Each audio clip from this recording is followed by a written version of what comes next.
ابن جوزی کہتے ہیں کہ میرے گھر کی چھت دیوار گر گئی تھی اور مجھے مزدور چاہیے تھا۔ میں چوراہے پر گیا تاکہ مزدور کو لے کر آؤں اور کام کروا سکوں۔ کہتے میں گیا تو مزدوروں کی ایک لائن تھی، اس میں ایک نوجوان لڑکا مجھے نظر آیا۔ چہرہ نورانیت تھا تو وہ کمزور، مگر چہرے پہ نور تھا اور ماتھے پہ بھی سجدے کا نشان تھا۔ تو میں نے اس سے پوچھا، بیٹا نوکری کرو گے؟ مزدوری کرنی ہے؟ کہ حضور مزدوروں میں بیٹھا ہوں تو ظاہر ہے نوکری کرنی ہے، اور میں میرے ساتھ آؤ، دیوار میری گر گئی وہ بنانی ہے۔ کہ حضور مگر میری 3 شرطیں ہیں۔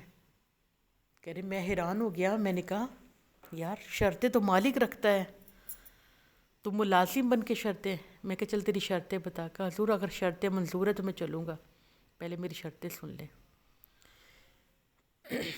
مجھے اور ذرا حیرانگی ہوئی، کبھی مزدور نے بھی کہا میری شرطیں، پھر میں چلتا ہوں۔ میں نے کہا بتا۔ اس نے کہا پہلی میری شرط یہ ہے کہ لوگ 5 دینار لیتے ہیں یا درہم لیتے ہیں، میں 3 لوں گا۔ یار تیرے تو کمال کی شرط ہے، باقی بھی تو ایسی بتا دے۔ کہ حضور دوسری میری شرط ہے، اذان ہو جائے گی پھر میں کسی کی نہیں سنوں گا، میں فوراً رب کی بارگاہ میں حاضر ہوں گا۔ آپ نے فرمایا ٹھیک ہو گیا۔ کہ تیسرا مجھ سے کوئی سوال نہیں کرو گے، کچھ پوچھو گے نہیں۔ کہ مجھے ضرورت بھی نہیں، کہ چلو آ گیا وہ۔ فرماتے ہیں جو دیوار تھی وہ کئی دن کا کام تھا، اس نے 2 گھنٹے میں کام کر دیا۔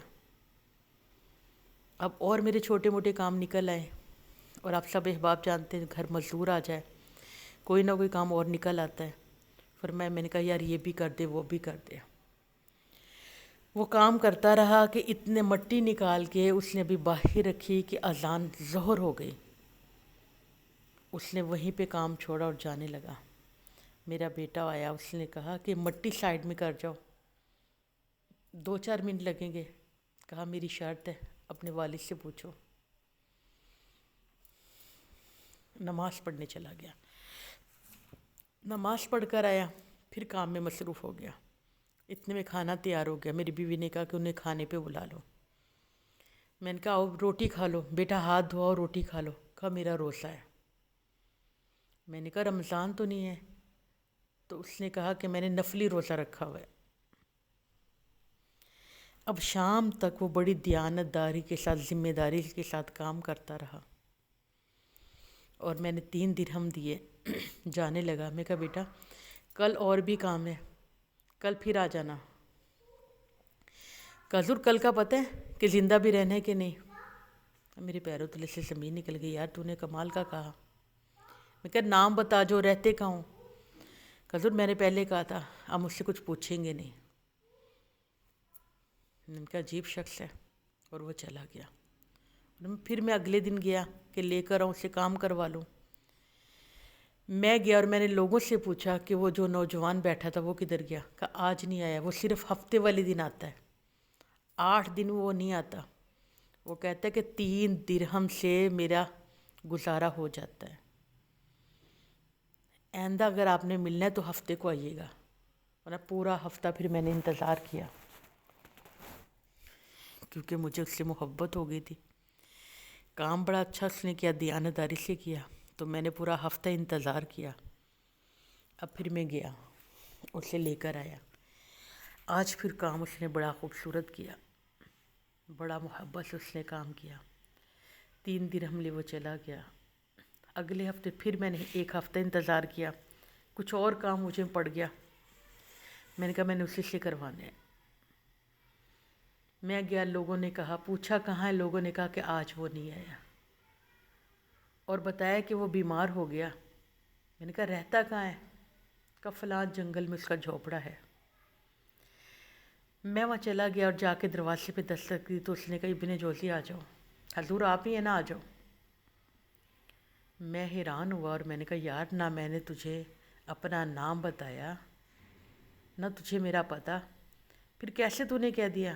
کہ حضور مجھے پتہ تھا آپ ہی آئیں گے، کیونکہ غریب آدمی ہی غریب کا ساتھ دیتا ہے، وہی غریب کو یاد کرتا ہے۔ امیروں کو تو کہاں ٹائم ہے، وہ کب پوچھتے ہیں کسی کو۔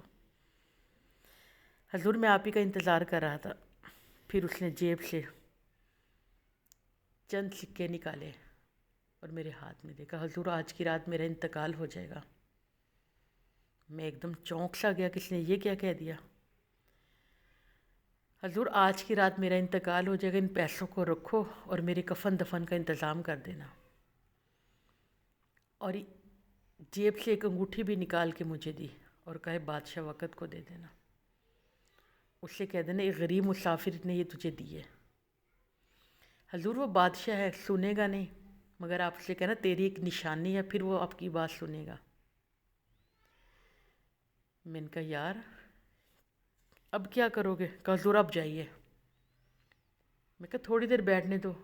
کہا نہیں، اللہ اللہ کرنی ہے، گناہ بہت ہے، رب کو منانا ہے، کچھ معافی مانگنی ہے، گناہ بخشوانے ہیں، رب سے رحمت کا طالب ہوں۔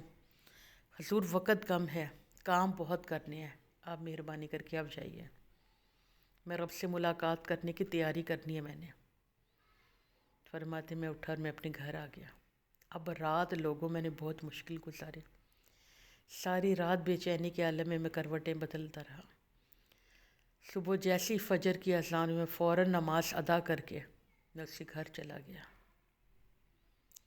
دروازہ کھلا ہی تھا، میں اندر داخل ہوا تو پورا گھر اس کا خوشبو سے مہک رہا تھا۔ ایسے لگ رہا تھا کہ جیسے کہ نہ جانے میں کس نئی دنیا میں آ گیا۔ میں نے چہرے سے کپڑا اٹھایا تو اس کی روح پرواز کی ہو گئی تھی، وہ فوت ہو گیا تھا، اور چہرے پہ ایسے رونق تھی، ایسے کھلا ہوا چہرہ تھا، ایسے چہرے پہ تازگی تھی جیسے کہ ابھی کسی سے ملاقات کی ہو۔ پھر میں نے اسے غسل دیا، کفن دیا، جنازے کی تیاری میں کر رہا تھا پڑھانے کی، کیونکہ 2 لوگوں کو میں ساتھ لے گیا۔ نہ جانے پھر الزحام اتنا کہاں سے آ گیا، کہاں سے اتنی دنیا جنازے میں شرکت کے لیے آ گئے۔ میں تھا اور 2 لوگوں کو ساتھ لے کر گیا تھا مدد کے لیے، مگر وہاں تو پاؤں رکھنے کی جگہ نہیں تھی، اتنے نہ جانے لوگ کہاں سے آ گئے۔ پھر نماز جنازہ ہوئی، تمام لوگ پھر اس میں شریک ہوئے، اور اس کو دفن کر کے میں گھر نہیں گیا، میں سیدھا بادشاہ کے پاس پہنچا۔ اب بادشاہ کہیں مصروف سا تھا، آیا کہ سفر کر رہا تھا، میں پیچھے پیچھے ہو گیا، محل کے اندر جانے لگا تو میں نے کہا بادشاہ میں نے ملاقات کرنی ہے۔ بادشاہ نے جواب نہیں دیا۔ پھر میں نے کہا بادشاہ تیری کوئی امانت ہے میرے پاس، تیری کوئی نشانی ہے میرے پاس؟ تو بادشاہ نے کہا فوراً اس کو بلاؤ۔